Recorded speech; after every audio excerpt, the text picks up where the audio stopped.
တခါကတငါတီတဆူကသူ့ရဲ့ပိုက်ကွန်ကိုရေထဲကနေဆွဲတင်လိုက်တဲ့အခါငါးတွေကြားထဲမှာထူးဆန်းတဲ့ကြောက်ခဲလုံးပါလာတာကိုတွေ့လိုက်ရတယ်တငါတီတယောက်ကဒါအပေါ်ပဲလူထင်ပြီးဘေးကိုလွှင့်ပစ်လိုက်ပါတယ်နောက်တော့လက်မှုပညာတီတယောက်ကအဲ့ဒီကြောက်ခဲကိုကောက်ယူပြီးနိုင်ငံတစ်ခုကအပေါက်လေးကိုဖာထေးဖို့တုံးလိုက်ပါတယ်အဲ့ဒီကြောက်ခဲလေးကအဲ့ဒီနိုင်ငံထဲမှာပဲနှစ်ပေါင်း300ကြာအောင်ရှိနေခဲ့ပါတယ်ရာစုနှစ်ဒီကြားပြီးတဲ့နောက်မှာတော့ယူလန်လို့ခေါ်တဲ့မင်းကလေးတယောက်ကမင်းသားကိုချောင်းကြည့်ဖို့အဲ့ဒီနိုင်ငံပေါ်ကိုတွားတက်ခဲ့ပါတယ်သူမခြေနှင်းလိုက်တဲ့နေရာအဲ့ဒီကြောက်ခဲလေးထိနေခဲ့တာပေါ့မင်းကလည်းသူမကိုတတိထားမိသွားတဲ့အချိန်မှာယူလန်ဟာစိတ်လှုပ်ရှားသွားပြီးကြောက်ခဲနဲ့အတူမြေပင်ပေါ်ကိုပြုတ်ကျသွားပါတော့တယ်ကြောက်ခဲလေးကမြေကြီးနဲ့ရိုက်မိပြီးကွဲသွားတဲ့အခါအထက်ကနေရွှေရောင်ပလင်းလေးထွက်လာခဲ့ပါတယ်ဆက်စုချင်းစိတ်နဲ့ယူလန်ကအဲ့ဒီပလင်းလေးကိုအိမ်ယူသွားခဲ့တယ်ကြောက်ခဲအကျိုးပဲဒီကိုတန်ရှင်းရေးလုပ်နေရင်မတော်တဆပလင်းအဖုံပွင့်သွားတဲ့အခါမှာတော့တခန်းလုံးနီးနှက်ပြောင်အလင်းနန်းဒီဖုံးလန့်သွားပြီးပလင်းထဲကနေမော်ဘီလူးတကောင်ထွက်လာပါတော့တယ်ယူလန်ကမော်ဘီလူးကိုနင်းနင်းကျွန်းထိတ်လန့်ပြီးတတိလွတ်သွားခဲ့ပြီးမှမြေပေါ်မကျခင်မှာပဲမော်ဘီလူးကဖန်ထိန်ပေးလိုက်ပါတယ်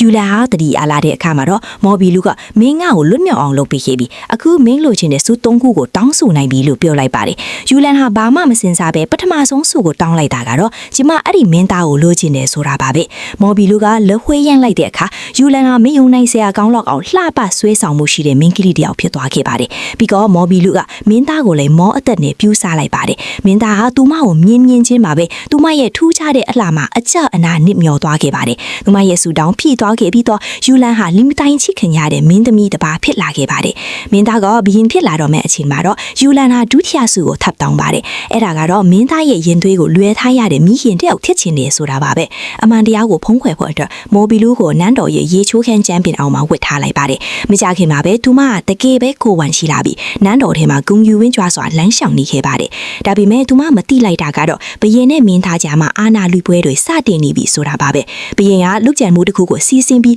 မိမိရဲ့သားအရင်ကိုပဲတတ်တက်လိုက်ပါတယ်အခုတော့အလေရောက်လာတာကတော့မိဖုရားနဲ့သူမရဲ့မမွေးထွားသေးတဲ့ရင်သွေးလေးပါပဲထွက်ပြေးဖို့ကြိုးစားနေတော့မှပဲဘရင်ရဲ့စစ်တွေကသူမကိုဖမ်းမိသွားပြီးတတိယစုကိုတောင်းဆိုခွင့်တောင်မရလိုက်ပဲပင်လေထဲကိုပစ်ချခံလိုက်ရပါတယ်မော်ဘီလူးကသူမကိုကဲတင်ဖို့ရောက်လာတဲ့အချိန်မှာတော့သူမဟာရေနစ်သေးဆုံးသွားခဲ့ပါပြီအခုတော့ဘယ်သူမှတတိယစုကိုမတောင်းနိုင်တော့တာကြောင့်မော်ဘီလူးရဲ့ကျင်းစာမပြေတော့ပဲအဲ့ဒီပလင်းလေးထဲမှာပဲထာဝရပြန်လဲပိတ်မိသွားပါတော့တယ်